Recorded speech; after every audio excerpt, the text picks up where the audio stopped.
salí, me fui para el bosque, no me hice nada, regresé y el trabajo también está mal por internet. Esa chica llegó cuando fue hace como 5 días y solo un día ha bajado bandera. Me levanto y hago mi desayuno. Ahorita anoche con esa noche que no me la sentí para salir a trabajar hoy así, hermana. Salí uno estresado y todo, yo no puedo. Yo, Dios Padrecito lindo proveerá, hermana. La détresse des gens, il augmente. C'est des personnes trans, c'est des personnes migrantes, c'est des personnes qui n'ont pas de papier, grande partie, qui ne pourront pas bénéficier des papiers parce qu'ils ne font pas partie du critère qui demande cette proposition des lois contre la prostitution. Parce que si la loi prétend d'aider à améliorer, vraiment améliorer les droits humains de toutes les personnes concernées par la prostitution, là on voit que c'est du pipeau, c'est du faux.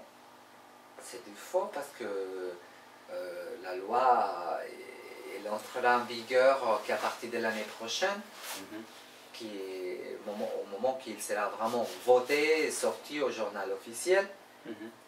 Mais en attendant, la misère, elle est déjà installée. Hein. Ça, il ne faut pas se raconter, c'est pas elle la première qui nous raconte.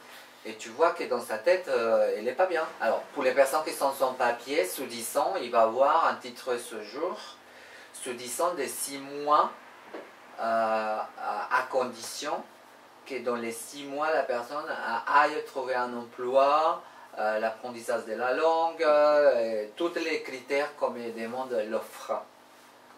Tu vois, le fameux stage d'intégration. Ouais. Mais le problème, c'est pas là en fait. Le problème, c'est que, encore la loi, c'est une proposition. Sous la réalité des droits humains des gens, qu'est-ce que ça va changer? Ah ben, qu'est-ce que ça va améliorer? Rien. On voit que les gens ne sont plus pour payer leur hôtel. Condition principale, capitale, je dirais vitale, pour pouvoir avoir une bonne santé, qui n'est pas seulement la santé matérielle, c'est la santé physique, émotionnelle, sociale, l'estime de soi, empêcher aux gens qui aillent des conduites à risque. C'est attristant en fait. Et là, c'est pas la première personne en fait. C'est par téléphone, c'est ici, c'est horrible. Et là, par exemple, les filles commencent à trouver des solutions pour pouvoir se loger chez les autres. C'est-à-dire chez des personnes qui sont déjà bien installées, qui ont des papiers, etc. Et là, on voit que ce que la loi elle souhaite, on va dire, éradiquer, c'est-à-dire c'est le proxénétisme. Tu vois? Mais on voit carrément que là, c'est la naissance du proxénétisme. Ouais, c'est favoriser le proxénétisme.